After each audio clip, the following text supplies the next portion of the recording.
Exercise 1.2 था question number 7 in each of the following test state whether the following function is 1 on 2 और bijective justify your answer. मतलब क्या एक example देते हमें समझाना है। जस्टिफाई योर आंसर का ये मतलब, बाइजेक्टिव का क्या मतलब होता है, बोथ।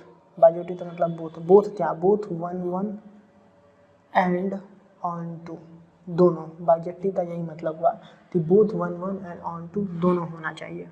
ठीक है, तो पहले हम लोग 1 तेले चेक करते हैं। 1 तेले चेक कर लेते हैं।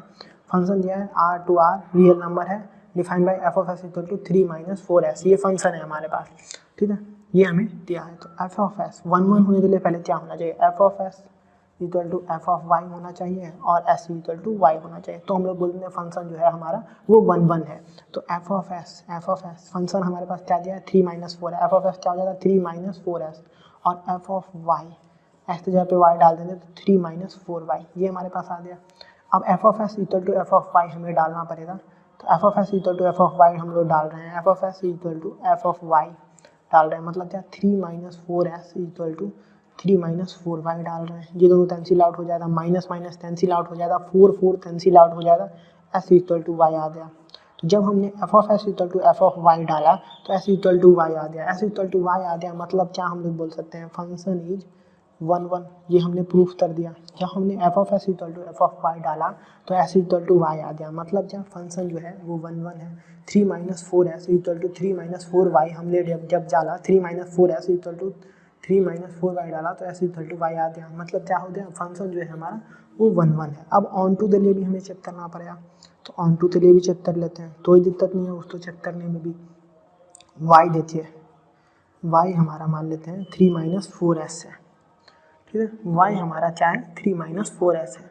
y हमने क्या माना, f ऑफ s तो हमने इक्वल टू y मान लिया, f ऑफ s था उसको इक्वल टू y मान लिया, तो y इक्वल टू 3 - 4s। कोई दिक्कत नहीं ना है, कहीं भी कोई भी दिक्कत हो तो आप नीचे कमेंट में बता सकते हैं, मैं उसको सॉल्व करने की पूरी कोशिश करूँगा। मैं एक व्हाट्सएप नंबर भी आप लोग को जल्द ही दे दूँगा, आप उस पर भी डाउट पूछ सकते हैं और टेलीग्राम ग्रुप भी मैं बनाऊँगा। पहले आप अभी लाइक करिए वीडियो तो y इक्वल टू 3 - 4s हो गया। ठीक है, तो अब हम लोग क्या करेंगे, 4s तो इधर ले आते हैं, 3 - y इधर है, s equal to 3 - y upon 4, ये हमारा हो गया। ठीक है, तो दिक्कत नहीं, ये तो हमारा y इक्वल टू 3 - 4 था। अब f ऑफ s भी तो है, तो f of s equal to 3 - 4s, f of s equal to क्या था, 3 - 4s है था। हमने f ऑफ s तो y के इक्वल टू लिया तो हमारे पास s की वैल्यू आ गई। अब हम लोग क्या करेंगे, यही s की वैल्यू को यहाँ पे सब्स्टिट्यूट कर देंगे, 4 s की वैल्यू यहाँ डाल देंगे, 3 - y अपॉन 4, तो हमारे पास क्या आ जाएगा, 3 - 4 से 4 कैंसिल, -3 प्लस y, तो ये दोनों कैंसिल आउट हो गया। तो f of s equal to y आया ना, तो वही y तो हमने यहाँ पे यूज किया। f of s equal to y हमारे पास आया था, वही y तो हमने यहाँ पे यूज कर लिया। ठीक है, तो दिक्कत नहीं है। अब आप मतलब आप लोग बोलते हैं कि f ऑफ s तो मैंने y तैसे लिया, इसलिए बाद में मैंने ये भी एक्सप्लेन कर दिया कि मैंने तैसे लिया। ठीक है, तो ये मतलब हमने सही लिया था, गलत नहीं लिया था। अगर गलत लिया होता तो हम लोग ये वैल्यू यहाँ पे डालते हैं तो नहीं आता ना। अगर हम लोग गलत ले लेते हैं, मान लीजिए मैंने f of s equal to y लिया, अगर मैंने गलत लिया होता तो मैंने अब जब यहाँ पे s वापस से ये वैल्यू सब्स्टिट्यूट किया तो ये वैल्यू नहीं आता, ये इक्वेशन नहीं बनता, पर ये इक्वेशन बन गया, f of s equal to y आ गया, मतलब हमने सही लिया था। f of s equal to y हमने सही लिया था। जब f of s equal to y आ गया, ठीक है, कोई दिक्कत नहीं।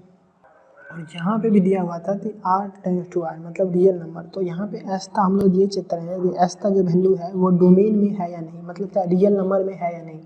कोई भी एक वैल्यू आप डाल दीजिए, s इक्वल टू 3 - y, तो यहाँ पे मैं क्या डालूँ, चलो 1 डाल देता हूँ, अपॉन 4 मतलब क्या 2 अपॉन 4 मतलब 1/2, s की वैल्यू 1/2 आ गई। s की वैल्यू 1/2 जो है वो बिलोंग्स टू r तरता है, हाँ तरता है, मतलब क्या हो गया, s belongs to r, s जो है वो r से बिलोंग किया, तो 1/2 जो इसका वैल्यू आया वो बिलोंग कर रहा था, तो s बिलोंग टू r।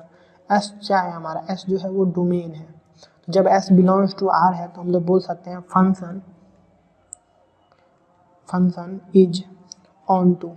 तो फंक्शन हमारा 1 भी था, ऑन टू भी था, तो हम लोग बोल सकते हैं फंक्शन इज बाइजेक्टिव।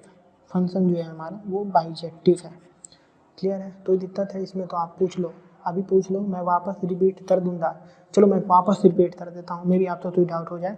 1 के लिए क्या होना चाहिए, F of S equal to F of Y, S equal to Y होना चाहिए। एफ ऑफ एस मैंने 3 माइनस 4 रखा, एफ ऑफ वाई मैंने 3 माइनस 4 वाई रखा। F of S equal to F of Y मैंने ये वैल्यू तो इस वैल्यू तो इक्वल टू दिया, तो एस इक्वल टू वाई आ गया, एस इक्वल टू वाई आ गया, मतलब क्या फंक्शन हमारा 1 1 है, ये क्लियर हो गया।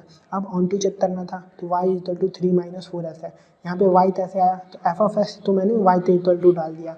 बहुत लोग को दिक्कत होता थी एफ ऑफ एस तो मैंने वाई के इक्वल टू क्यों लिया, इसलिए जब हमारे पास जो एस की वैल्यू आ गई उसको वापस मैंने इक्वेशन में ही डाल के दिखा दिया कि मैंने जो लिया था ये सही था, ठीक है। अब आप बोलोगे मेरे दिमाग में ये कैसे आएगा, कि आपने तो ले लिया सर, आप इतने साल से पढ़ा रहे हो, आप तो पता है, मेरे दिमाग में ये कैसे आएगा, आपके दिमाग में ये डाउट हो सकता है। तो आप सिंपली सोचिए ना कि आप अगर एस वाई के टर्म में वैल्यू इक्वेशन रहेगा तभी तो हम लोग वैल्यू पुट करेंगे। वाई में पुट किया तो एस टी वैल्यू आई, और एस टी वैल्यू से हम लोग पता लगाए कि ये रेंज में है या नहीं, डोमेन में आया नहीं या नहीं आया। तो हमेशा एस वाई के टर्म में ही तो हम लोग चेक करेंगे कि डोमेन में आया नहीं आया, इसलिए हमने डाला। और बाद में मैंने अब तो डालते भी दिखाई दिया था मैंने सही किया था। तो फंक्शन हमारा ऑन टू यहाँ से आ गया और फिर हमारा बाइजेक्टिव हो गया, तो ये बाइजेक्टिव मतलब 1 1 ऑन टू दोनों होना चाहिए, तो 1 1 भी है ऑन टू है, मतलब हमारा फंक्शन जो है वो बाइजेक्टिव है। एक्सरसाइज 1.2 था, 7वां था, बी पार्ट हम लोग देख रहे हैं। पहले सबसे पहले इसमें हम लोग पहले वेन डायग्राम ही सबसे पहले बना देते हैं। ये देखिए रियल नंबर है, डोमेन दोनों रियल नंबर है। फंक्शन क्लियर है, तो मैं वैल्यू ले लेता हूँ -2 से ले लेता हूँ, -2 -1 0 1 2 3 चलते जा रहा है -2 -1 0 1 2 3 चलते जा रहा है, क्लियर है। तो अब फंक्शन हमारे पास क्या दिया है, एफ ऑफ एस दिया है 1 प्लस एस स्क्वायर, ठीक है। तो एस की जगह पे मैं कोई भी वैल्यू डाल सकता हूँ, तो एफ ऑफ -2 जब मैं डालूँगा -2 तो इक्वल टू 1 प्लस -2 का स्क्वायर क्या आ जाएगा, -2 का स्क्वायर क्या आ जाएगा 1 प्लस 4, ये तो आ गया 5। एफ ऑफ -1 जब हम लोग डालेंगे तो क्या आएगा 1 प्लस -1 का स्क्वायर क्या आ जाएगा 1 प्लस 1 2 आ जाएगा। सिमिलरली ऐसे ही हम लोग वैल्यू डालते रहेंगे, तो -1 था हमारे पास क्या आ गया था 5 आ गया था, -2 था, -1 था हमारे पास क्या आया था 2 आया था, 2 यहाँ डाल देते हैं, ठीक है। सिमिलरली जब हमारे पास 0 डालेंगे तो 0 का क्या आ जाएगा, 0 का आ जाएगा हमारे पास 1 आ जाएगा। जब हम लोग 1 डालेंगे तो 2 आ जाएगा, 2 डालेंगे तो 3 आ जाएगा, 3 डालेंगे तो 4 आ जाएगा, ऐसे ही चलता जाएगा, तो दिक्कत नहीं है। तो अब हम लोग सबसे पहले इसका 1 1 के लिए चेक करते हैं। हमें चेक करना है कि ये 1 1 है, ऑन टू है या बाइजेक्टिव है, ये हमें चेक करना है, ठीक है। तो अभी हम लोग 1 1 के लिए चेक करते हैं। तो 1 1 के लिए हम लोग चेक करेंगे तो कैसे चेक करेंगे, एफ ऑफ -1 अगर हम लोग देते हैं एफ ऑफ -1, तो एफ ऑफ -1 हमारे पास 2 आया। अगर हम लोग एफ ऑफ 1 देते हैं तो 1 प्लस 1 का स्क्वायर तो वो भी 2 आ जाएगा। तो F of -1 equal to F of 1 हमारे पास आ गया, बट -1 इक्वल टू 1 तो नहीं होता, -1 और 1 दोनों इक्वल नहीं होता, पर F of -1 equal to F of 1 तो आ गया, F of -1 equal to F of 1 आ गया, बस -1 इज नॉट इक्वल टू 1 है। तो इससे ये पता चला कि फंक्शन इज नॉट 1 1, फंक्शन जो है हमारा वो 1 1 तो नहीं है। क्यों 1 1 नहीं है, क्योंकि एफ ऑफ -1 एफ ऑफ 1 तो इक्वल तो है, पर -1 1 तो इक्वल नहीं है। एफ ऑफ -1 2 था, एफ ऑफ 1 2 था, तो F of -1 equal to F of 1, but -1 is not equal to 1, तो फंक्शन इज नॉट 1 1, क्लियर हो गया। अब ऑन टू के लिए क्या, इधर वाला वैल्यू तो डोमेन देखिए, तो डोमेन में 1 2 3 ये सब तो भरा है, पर -2 था तो प्री इमेज है, -1 था तो प्री इमेज है, 0 था तो प्री इमेज है नहीं। तो कोई भी एक एग्जाम्पल ले लो, मान लो मैं -1 बिलोंग्स टू आर तो डोमेन वाला, but -1 has no pre image, -1 था तो प्री इमेज नहीं है, -1 था तो प्री इमेज नहीं है, इसका ये मतलब function is not onto. तो फंक्शन जब 1 1 भी नहीं है, ऑन टू भी नहीं है, तो फंक्शन तो बाइजेक्टिव भी नहीं होता। तो बाइजेक्टिव क्या होता है, जब फंक्शन 1 1 ऑन टू दोनों हो तो फंक्शन इज नॉट बाइजेक्टिव, ठीक है। एक एग्जाम्पल दे देते भी हमने समझा दिया, इससे बेस्ट मेथड नहीं हो सकता। आप अच्छे से समझिए, बार बार देखिए, मैं क्लास में 7 क्वेश्चन तो 2 बार 3 बार एक्सप्लेन करता हूँ, पर आप, मैं ये वीडियो है तो आप इसको 1 2 बार वापस देखिएगा तो आप तो समझ में आ जाएगा। मैं दोबारा बाकियों बच्चों का टाइम वेस्ट नहीं करूँगा, उसके लिए आप स्क्रीनशॉट लीजिए, समझिए मैंने ये कैसे वेन डायग्राम प्लॉट किया, ये फंक्शन कैसे लिखा, एग्जाम्पल ज़रूर दीजिए।